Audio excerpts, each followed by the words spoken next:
Now, since we're doing the Houndour episode, I want to just point out one thing that bothers me about Houndour, and Houndour by extension, which doesn't really have anything to do with this episode, it's just a problem with those two Pokemon in particular. And it's that, why are they just categorized as the dark Pokemon? Like, I totally get that they were introduced in this generation just like the dark type was introduced in this generation, that's perfectly fine, but could they really not think of anything more imaginative than what should we call this dark type Pokemon? The dark Pokemon, I suppose. It's so lazy. I get that they couldn't use things like Hellfire or the Hell Pokemon because people would complain and stuff like that. You could have called it the Demon Pokemon, you could have called it the Underworld Pokemon, you could have called it just something cooler than just the dark Pokemon.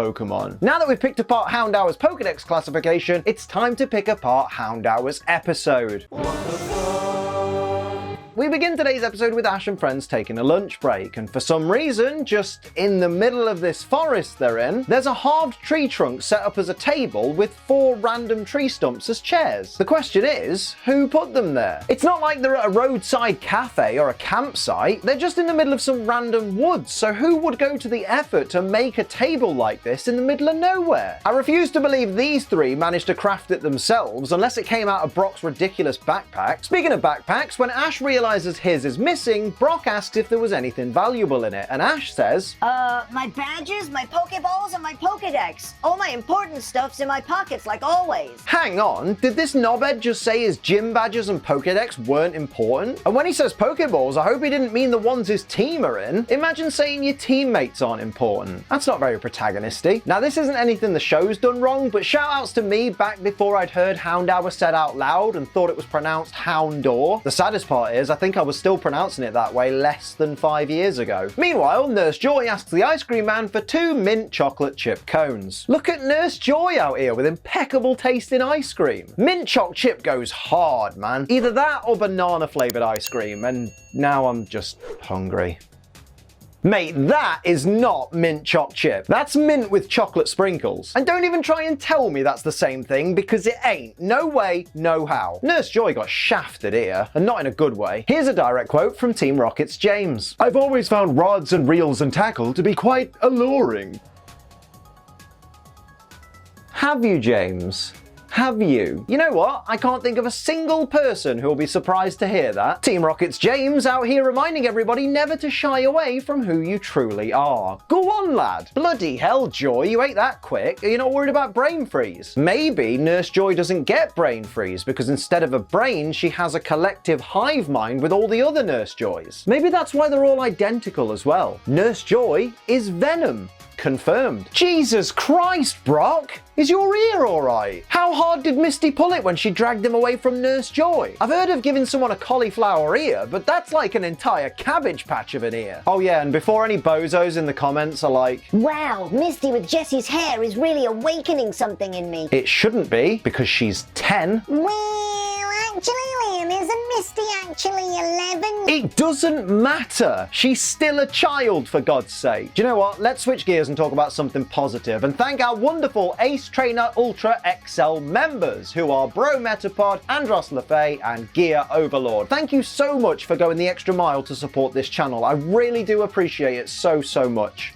Listen, I know Brock's making a decoy sausage to help them catch the Pokemon that's been stealing from everyone, but he didn't help himself by saying he was just whittling away at a meaty little decoy. And he really didn't help himself by saying, "Now that looks pretty tasty." Just tell it like it is, mate. You've made a wooden dildo. Look, I can understand Misty and Ash looking away when they hear a noise, but why did Brock turn around as well? This whole plan was his. Surely he'd know at least one of them needed to be watching the bait at all times. Brock is a numpty.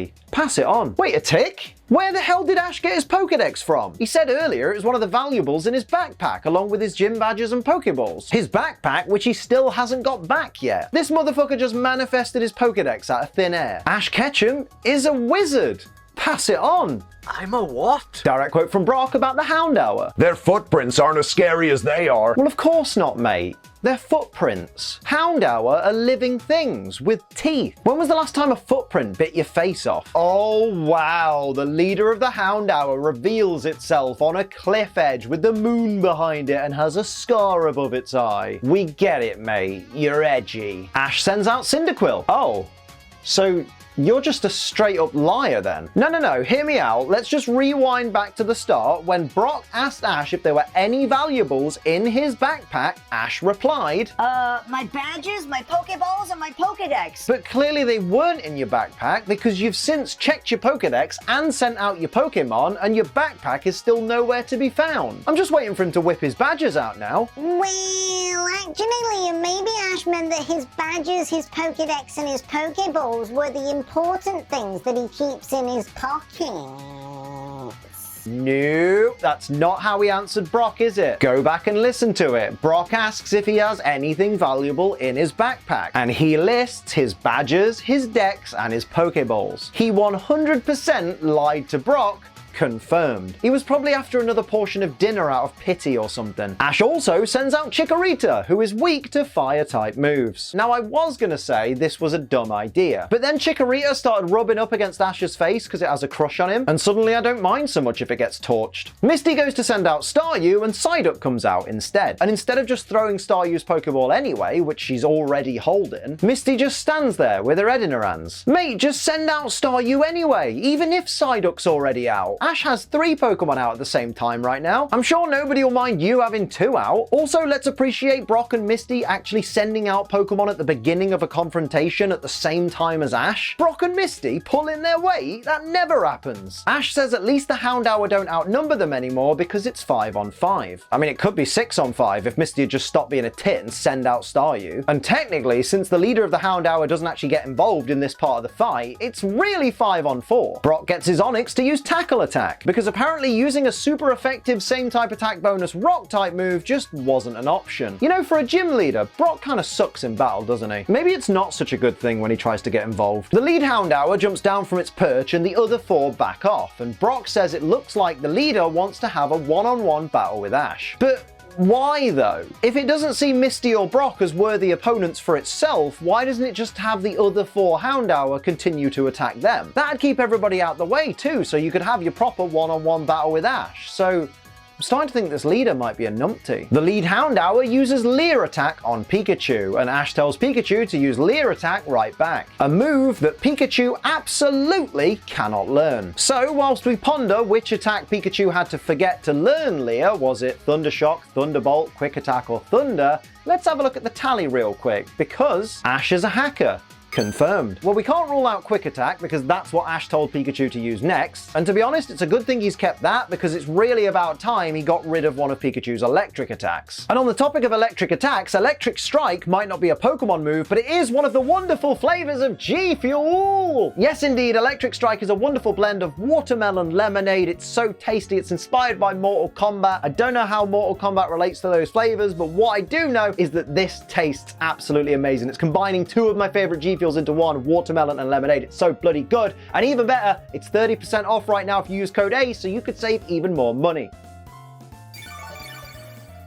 Oh, that is so bloody refreshing. This is one of my new favorite flavors already. Go get yourself some Electric Strike. Use code ACE. When you do, you'll save 30% off your order, 20% off cans, rather than the usual 10%, and it helps support this channel so incredibly much. So thank you in advance for using code ACE to help support us. Remember though, G Fuel is for over 18s only because it contains caffeine, and children don't need to be anywhere near caffeine. They're annoying enough as it is, and because it contains caffeine, drink it bloody responsibly. Don't be a dickhead. Getting back to the episode, we have this direct quote from Ash Ketchum. Pikachu, jump away! That's not a move.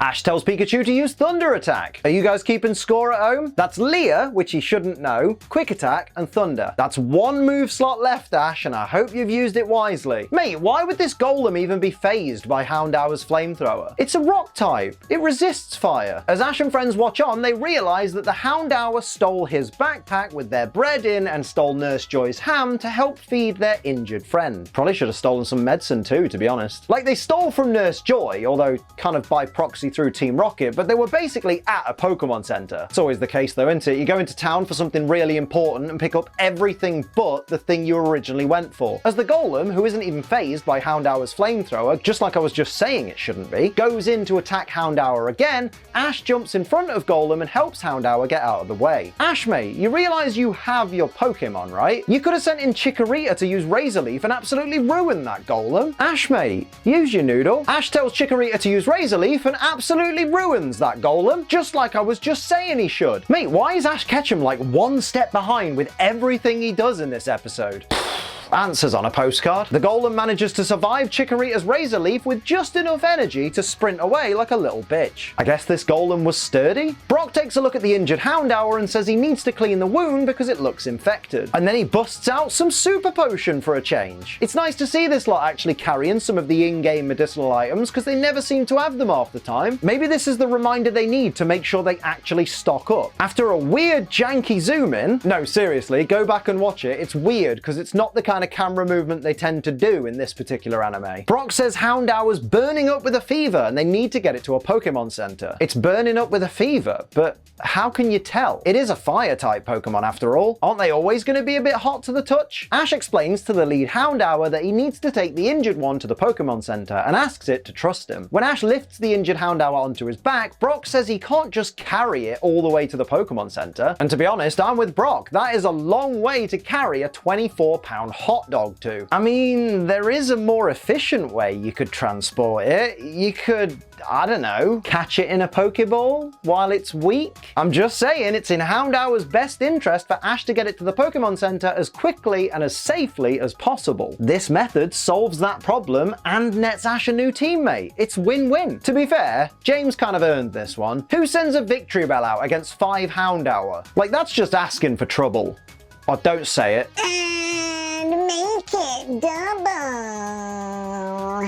I said don't say it. The Houndour all use Flamethrower, but only managed to set fire to Team Rocket's arses and tails. Not got very good aim, have they? Like when they were using Flamethrower, would it have killed them to just angle their mouths down slightly? I tell you what, it's a good thing these Pokemon can act tough, because they're really not that good at this battling malarkey, are they? On his way to the Pokemon Center, Ash trips over and hits the ground. Mate, you had one job. Now some of you will no doubt want me to comment on how the injured Houndour being carried by the lead Houndour just looks like it's humping it as it runs. But that's just grim, mate, so let's not even bring that up. After Team Rocket turn up and catch 4 of the Houndour in a net and fly off, Ash says they're up too high for Pikachu to shop. He then tells the lead Houndour to jump as high as it can with Pikachu on its back. Although for some reason he asks it really fast, like, With Pikachu on your back, you gotta jump as high as you can. and also, how high do you think this thing can jump? Like, I know it's a Pokemon, so it doesn't exactly follow the rules of the animal kingdom, but surely it can't jump that high. After Houndour jumps up, Ash tells it to use Flamethrower to cut the rope. Firstly, that's not cutting the rope, that's burning through it. Secondly, and I can't stress this enough, why couldn't any of the captured Houndour have done this? They were only in a net, it's not like they couldn't have looked up. And hang on a minute, I thought the balloon was way too high up for Pikachu to shop, but apparently it's low enough for the Houndour to be safely dropped from? I don't know, mate, that sounds a bit dodgy. I'm just saying, if they end up with broken legs or worse, that's on you, Ash. Ash tells Pikachu to jump up and finish off Team Rocket with a Thunderbolt attack, confirming that that's Pikachu's 4th move. It's Leer, Quick Attack, Thunder, and Thunderbolt. So I guess he must have forgot Thundershock in order to make space for Leer, which he shouldn't be able to learn anyway. So just remember that next time Ash tells Pikachu to use Thundershock. As Team Rocket blast off, we hear Wobbuffet scream its name. But it wasn't there. It hasn't been in this entire scene, so it's still in its Pokeball. So how could we hear it? All the Houndour run over to Ash to show appreciation for helping to save them, even though technically it was the lead Houndour and Pikachu that did all the work. But still, it's a nice gesture, and also, now would be a perfect time for Ash to catch one. Just saying. Direct quote from Misty. Better to take a licking from the Houndour than from Team Rocket. Speak for yourself, love. I'm pretty sure there are a lot of Jesse and James simps out there who would love a licking from one of them, or both of them. I'm not here to judge. Although to be fair, I am judging you for fancying cartoon characters because apparently I'm in the minority there by not. What a topsy-turvy world. Ash tells the lead Houndour that its friend made a 100% recovery, which granted would have sounded a lot better coming from Nurse Joy, a medical professional, and Brock tells the lead Houndour he has something for it to celebrate, and gives it a sausage. a single sausage. A single sausage to eat right in front of the other Houndour who just recovered from its injury. Bit of a dick move there, Brock. You could have at least prepared 2 sausages. Direct quote from Ash. Bye, Houndour. See you all again someday. Now, ignoring Ash's massive lie there is a way he could see them all again every day. You know, if he were to catch them like a real Pokemon master would. The episode ends with Team Rocket dangling precariously from a branch over a cliff. And as funny as it is watching Wobbuffet hopelessly panic up at the top, I do have to ask, and I think this is really important, did they forget that Weezing literally levitates? Why don't they just use it to hoist them up to the ledge one by one? Team Rocket, there's 3 of you. Use your noodles. So those were my WTF moments for Pokemon Season 3, Episode 34, Hour of the Houndour. Let me know your favorites and any that I missed down in the comments below. Don't forget to like, share, and subscribe. Hit that join button and become a member. Head to this YouTube channel right here for all of my live streams and use code ACE this weekend for 30% off your G Fuel order. But until next time, I'm Ace Trainer Liam. Keep on training.